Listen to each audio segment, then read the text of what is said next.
Hello, I'm Tom Friery, Treasurer of the City of Sacramento. I wanted to thank you and commend you for taking a few moments today to follow a tape that we've prepared on predatory lending. What is predatory lending? Predatory lending is a practice where unscrupulous lenders take advantage of homeowners' residents in matters affecting their home and real estate mortgages. What's the impact? What's the result of this? The result can be so serious that you can actually use your home.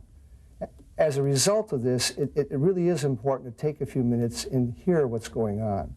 We put together a very strong panel today to make the presentation, and what it may do is tease you to want to follow up, take their number, check in with them at a later date, and find out more information about it. I assure you it's something that you'll be pleased that you did. To really give a sense of how important predatory lending is, the Sacramento City Council was offended with it and adopted a resolution for the City of Sacramento. My office has been charged with implementing a plan to oversee this. And today, that's what we're going to do today. And it's really my pleasure today to introduce one of my best friends, Stan Atkinson, who's going to convene this panel, and I'm sure we're going to have a great day. Stan, can you take us on and put us on this panel today? Thank you, Tom. Thank you for joining us. Our topic today is predatory lending, and we're indeed privileged to have with us a panel that represents a broad spectrum of knowledge and expertise. So let's get started with the discussion. Predatory lending. It's a relatively new term describing abusive practices against consumers that really aren't so new. Yes, it does affect seniors and minorities and other groups, but the reality is that anybody can be victimized by predatory lending practices.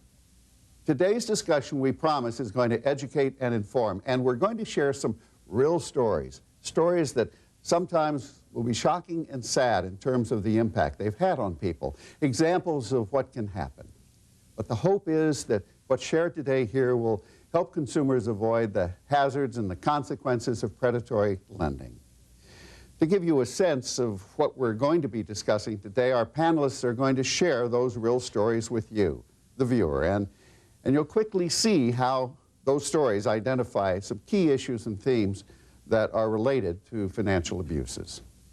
David Mandel is with the Legal Services of Northern California. He is the director of their senior legal hotline, which monitors predatory abuses that target senior citizens primarily, but other consumers as well. David, you have a story for us, don't you? I could give you 1,000 stories, Stan. Predatory lending takes many shapes and forms.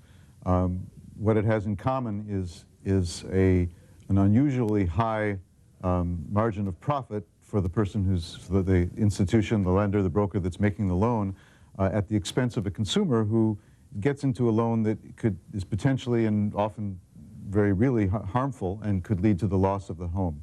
And there are many, many different varieties of it, and just one example is often someone gets into a predatory loan when they're already in distress. They've had some unusual expenses, they need some money, they're having trouble making their payments. Thank you, David, and we'll hear some more of those a little later. Meet Michelle Dillingham. She is with Vitek Mortgage. In fact, she is known as the First Lady of Finance. Michelle also writes a weekly column in the Sacramento Bee, giving financial advice in a number of areas. And one of the worst parts of this, one of the worst results of all of this is when this happens to somebody, the psychological impact is huge, and they realize it, and they're extremely humiliated and embarrassed about it, right, Michelle? That's absolutely true. I think one of the reasons so many people don't seek help is that when they discover that they may be in the wrong loan, they're too embarrassed. They're too embarrassed to ask their children, they're too embarrassed to ask their parents or their friends, and they feel like they're the only ones. In reality, the loan process is very complicated. Even people who have bought homes before, when they come back and buy again, they don't remember what it was like. It's very complicated. Even if you have a real estate license and you go in and buy a home, it is a complicated process, and people need help. So they shouldn't be embarrassed if they made a mistake. They should seek help. Thank you, Michelle. Charles Wells is the program manager of the Mutual Assistance Network overseeing the Economic Development Initiative in El Paso Heights. His staff goes into neighborhood homes. They do it one-on-one, educating seniors and youngsters and students about financial matters, including how to avoid the pitfalls of financial abuse. Charles, you've seen some of the worst of this, haven't you? Absolutely. It's very common in low-income communities and communities of color to become targets of predatory lending. We see this every day. For example, you have a large number of people that are either on fixed income or low income.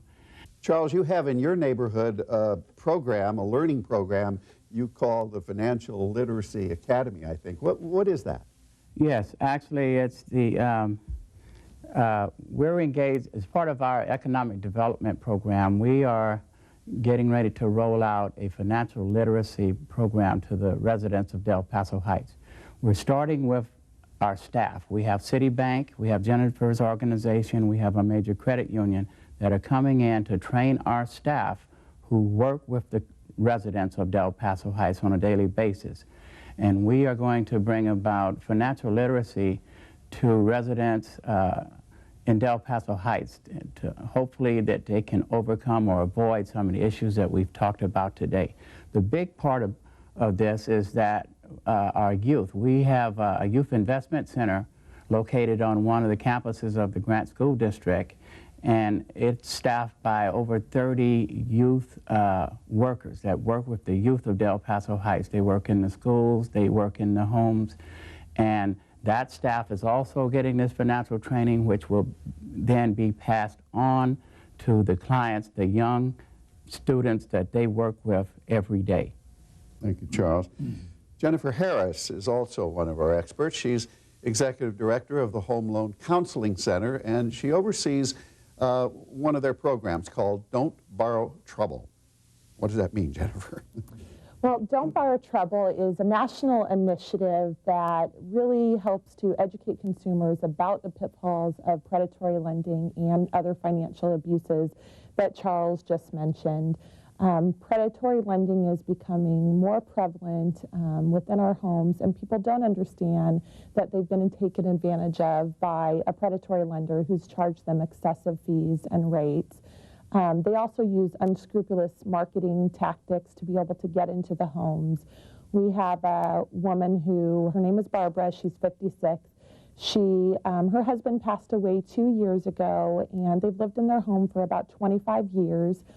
The home was in need of some repairs, and one day working in her garden, a contractor came to her and said, "We can take care of this for you. Let me fix your roof and take care of some of those repairs that you need."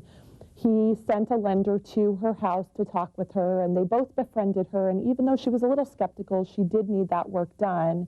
Well, after the loan was completed and they had charged her thousands of dollars in fees, the contractor never came back and finished the work, but yet she was on the line for all those fees and that large loan. So, and now she's having difficulty in making her payments to keep up with that because she had to pay a new contractor to really come in and finish the work. So, as David mentioned before, predatory lending can take many forms, and there's many ways in which they befriend people and get into the homes to be able to take advantage of them. Mike Himes is a housing counselor with Sacramento Neighborhood Housing Services. And one of his roles is to advise and assist senior citizens in predatory lending practices so that they can avoid them if they're trying to refinance or utilize the equity in their home. He's going to explain how his agency works and also talk about some of the individual cases that they've dealt with. Thank you, Stan. Sacramento Neighborhood Housing Services is a nonprofit organization. We're a NeighborWorks organization. We're part of a network of organizations that are like ours, similar nonprofits throughout the nation. We focus in on all areas of home ownership, whether that's preparation for someone who does not yet own a home, understanding the types of loans that are out there, understanding price ranges that they should be looking at, understanding what's affordable to them now and what would be affordable to them in 2 or 3 years, so that we're promoting healthy ownership. We also address issues of people who already own a home. What types of programs are available to them to help them maintain their home at a very low cost. And then persons who own a home and have a mortgage but they're in trouble. we address those issues as well. We offer individual counseling to all aspects of home ownership in addition to workshops. I think one of the big challenges that we're seeing, especially in this pricing market in our location, is that people are taking on loans that help them get into the home.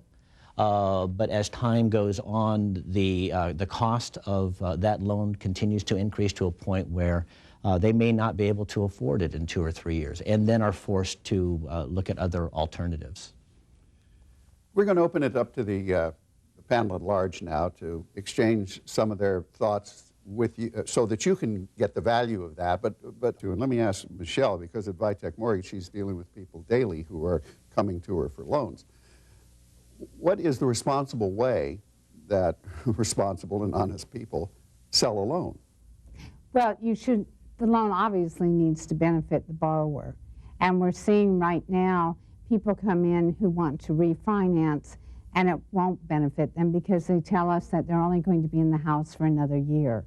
So they should not go through all the expense of refinancing if they're only going to be there a year. But I think, along with what David said, one problem is that over the past few years, people have been doing so many refinances that their friends and relatives have told them when the interest rates were high, now they've dropped down. And so people were able to save several $100s a month. That was when the interest rates were high and they refinanced to lower. They've been low for some time.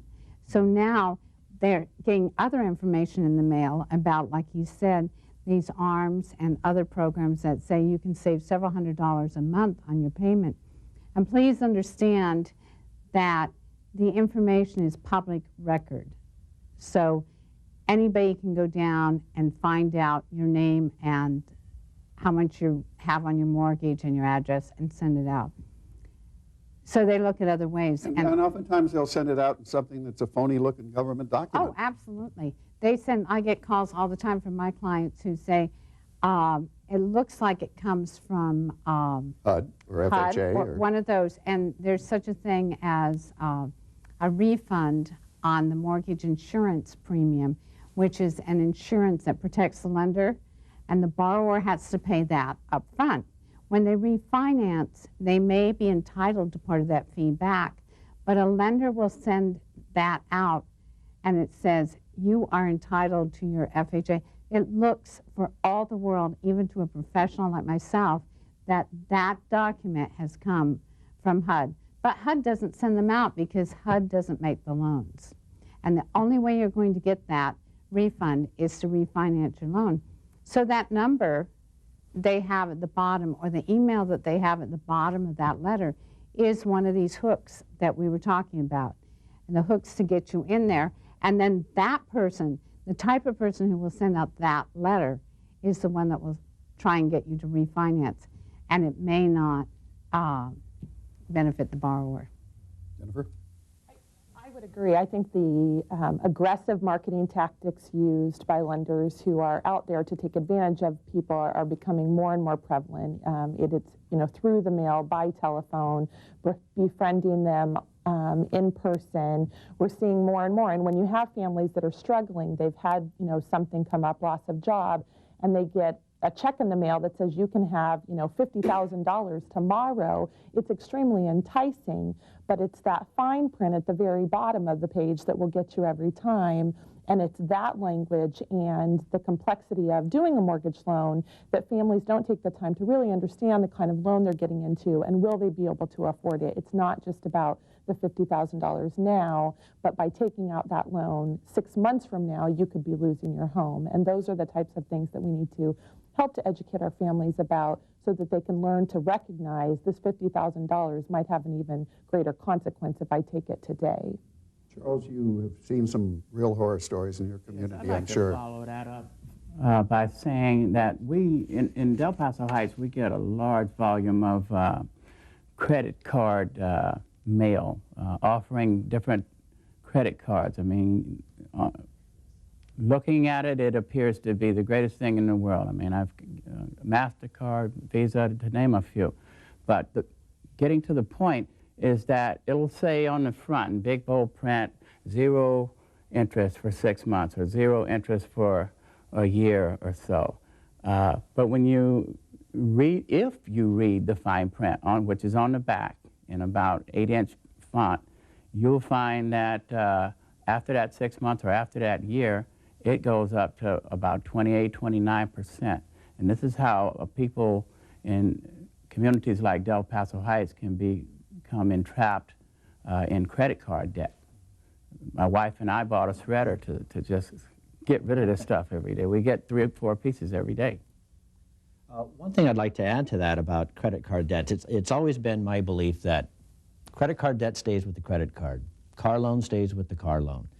Your house, the loan that you get or the mortgage you get for your home stays with the home. And if people are in a situation where they have exceeded their amount of credit and their payments are getting too high, it's easy for them to run out and get an equity loan to pull all of that credit card debt into a mortgage. Well, the problem with that is you're taking something that could potentially be paid off in a short period of time, and now you're extending it out for 15, 20, 30 years. They always indicate that the tax benefit of having this interest on the mortgage instead of your car loan or credit cards, I just don't go for that. The consumer needs to take a look at that. If I were to borrow money from my home to buy a car, I'm going to pay on it now for 15 years instead of 5, 6, or 7 years. Even though I have a tax benefit possibly by writing off that interest, does it really make sense to do that? How much interest are you really paying for that 15-year period? That's where the education comes in. And advertising is strong, so people are enticed to do that, to kind of get out from under that debt. But in reality, you can manage the debt you already have. The amount of credit card debt you have, the amount of car loans, other debts, you can look at what they are and somehow work that into your budget so that you're able to manage it where it's at instead of bringing it into your home. You're absolutely right about that, Mike. And the worst thing about paying off credit card debt with a home loan is that it puts you at risk of losing your home. If you can't pay the credit card debt, your credit rating may suffer. You may have other financial problems as a result, but you won't lose your house. If you pay off the credit card debt with the home loan, it puts your whole house at risk. There was a gentleman that I saw about 3 years ago. He came into our office after he had already lost his home, and he had been out of his home for almost a year. He was still parking in a van out in front of his house, reminiscing what he had lost. His family moved away from him and went to Nevada or some other state. And the whole situation is he had a very low interest mortgage and was making about a $600 payment. He was close to being a senior. He had a judgment that showed up on his credit, and he felt nervous about the judgment, so he decided to refinance his home to pay off the judgment. His first payment went up to $1,000, from $600 to $1,000. He's on a fixed income. He went to family members. He took savings out of his children's savings account to make his first payment, and then that was it. He went into foreclosure. The financial institution took his home, and he had nothing for that. And to just understand that this judgment is something totally different than what has to be attached to your home. If someone taught him that as opposed to a loan officer indicating just get the loan and we'll take care of that judgment. So it was not to his benefit to do that. Let me ask a group of questions which I think again are at the core of all of this. Who's most at risk? Who's most likely to be targeted? Those are questions that can be answered with another question, and it always is, who needs money? Well, everybody needs money. So we're all a potential victim, whether it's a home purchase, a refinance, repairs, credit card debt, medical expenses, some other legitimate need. Who on the panel would like to respond to that first? Well, one particularly vulnerable sector of the population is the group that we work with, seniors. They're often vulnerable to predatory lending for several reasons. First of all, their income may be lower than what it was when they were working. They retired, they no longer have their work income, they're living on a pension perhaps, Social Security, but it's not as much as it once was. So their income is lower.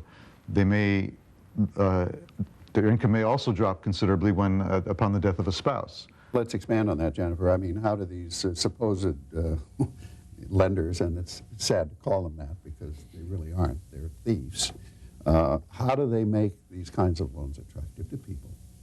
Well, David had mentioned earlier, they talk about things like, I can lower your payment. So they're looking at the fact that, oh, maybe I can drop my payment from $600 down to $500, and so it looks attractive.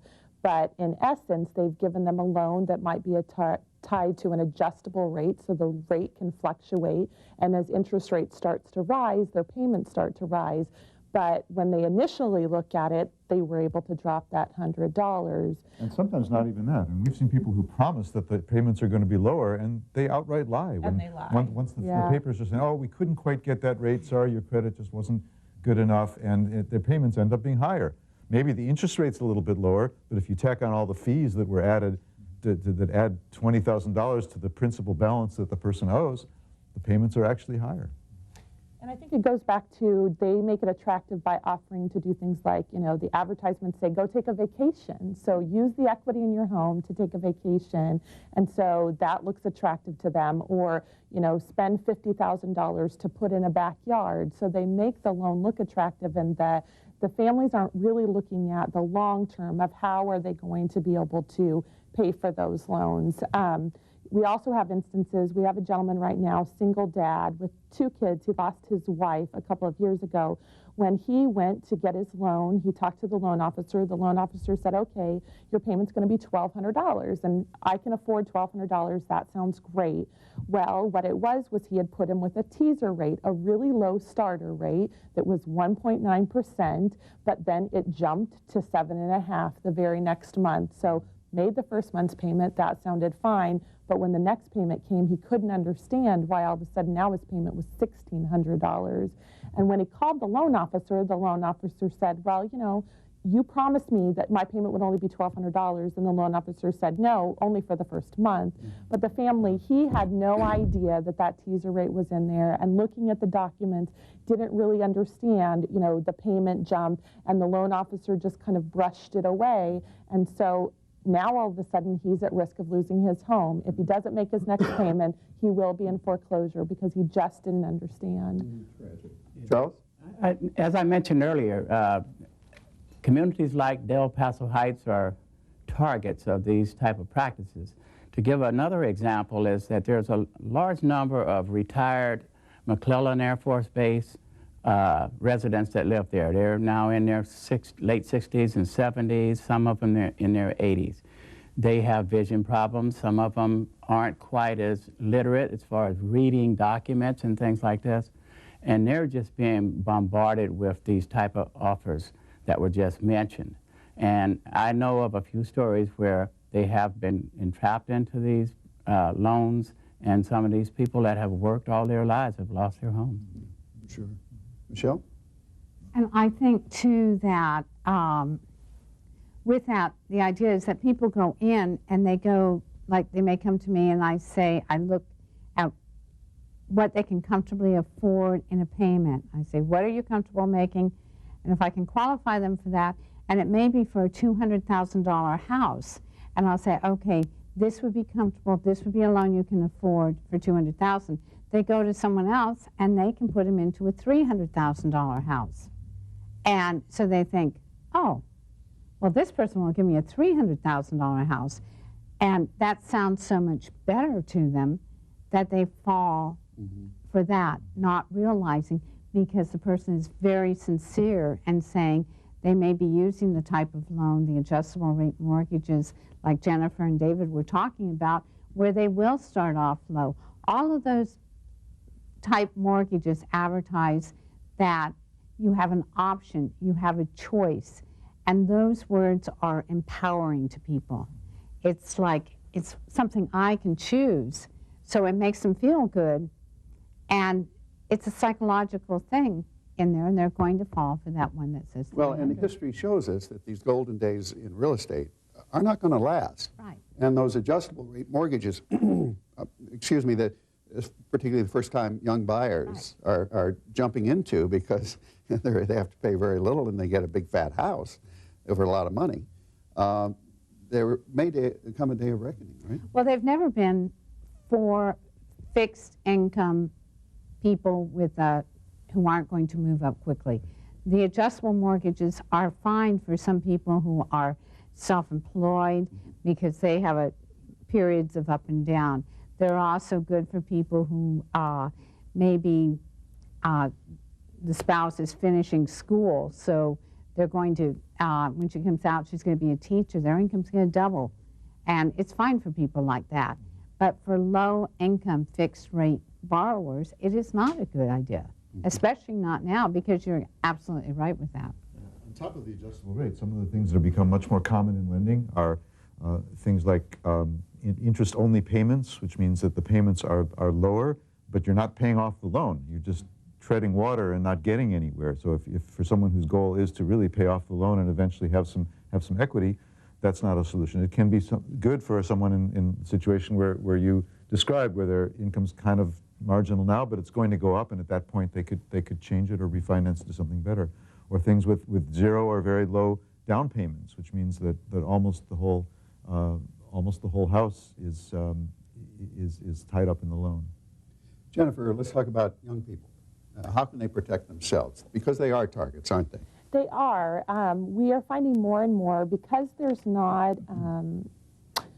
financial literacy programs in the schools, our young people who are, graduating from high school and going into college are being bombarded with issues like getting credit cards right away and not understanding them, and then they're trying to purchase their first home, and so their credit is having an effect on them purchasing their first home. So we're seeing problems with that as well, really needing to provide financial literacy education to help our young people understand what kind of loans they're getting into, what kind of credit card debt they're getting into, so that when they graduate from college, they're, the statistics are that students graduating college now are at about $56,000 in debt.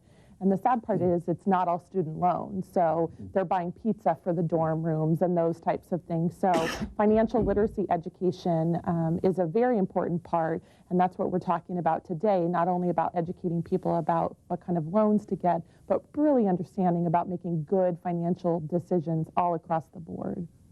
What if seniors get into a bind with their credit ratings? How do they get out of it? Well, seniors is a big target, and because of mainly the issue of income. The income is not going to, are expected to grow at any point in time in the future, and these types of loans that are being offered to them are only for a short period of time. And as Jennifer had indicated, this percentage that started off at around 1.5%, 1.75%. Not only is there an option that the payment is going to go up the following month, but if that payment is going to stay the same, what happens is the amount, the difference between the actual interest rate and this interest rate that's being offered, that money is being put back onto the balance of the loan. So the loan is continuing to increase.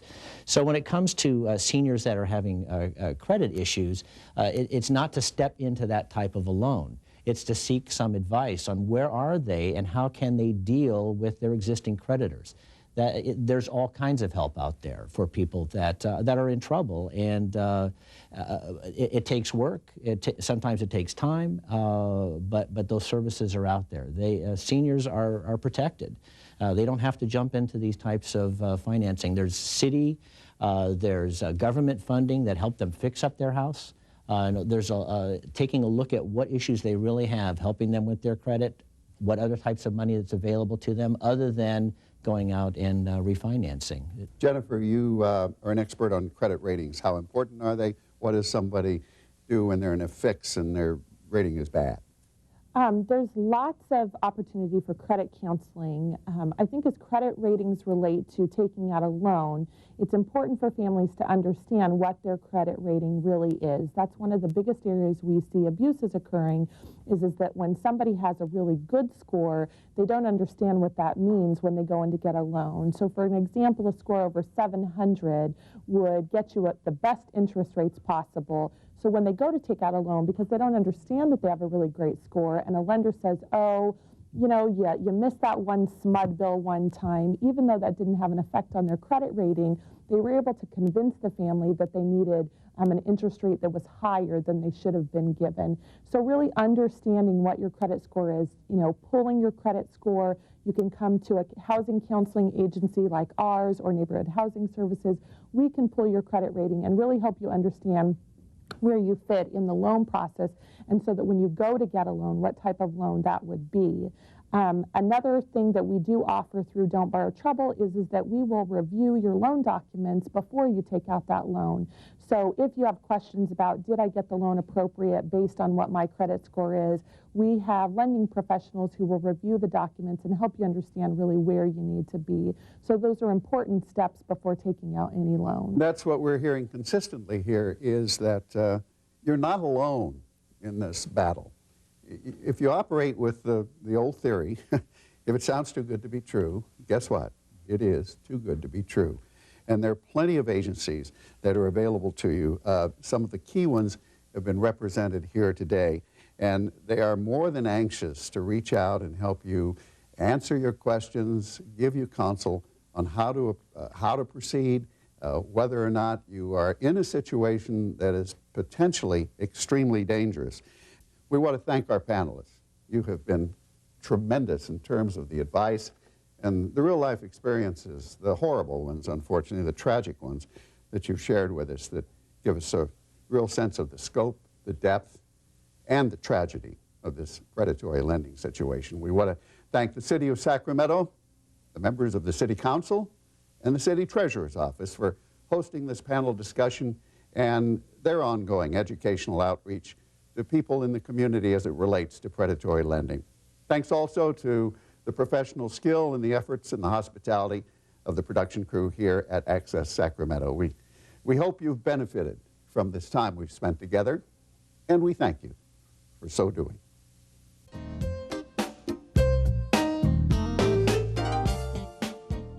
Thanks, Dan, and thanks to all of our presenters today. Also, I want to thank you for watching and listening to the efforts we have on predatory lending practices. My name is Tom Friery, and I am the Sacramento City Treasurer. The Sacramento City Council, through the leadership efforts of Sacramento City Council member Lauren Hammond, were so incensed with unscrupulous predatory lending practices going on in our country and their potential for negative impact in our community that they directed my office to develop information material on predatory lending practices. Today we covered a lot of information in a very short time period. Our focus today was to be on awareness of this subject matter rather than trying to explain what to do in the event you may have been victimized by these unscrupulous practices.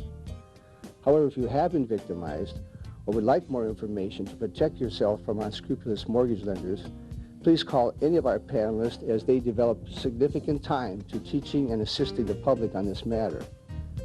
As I am speaking, our panelists' names and contact numbers are scrolling as credits. When I complete my comments, their credits will come up again, so you can get your paper and pencils ready.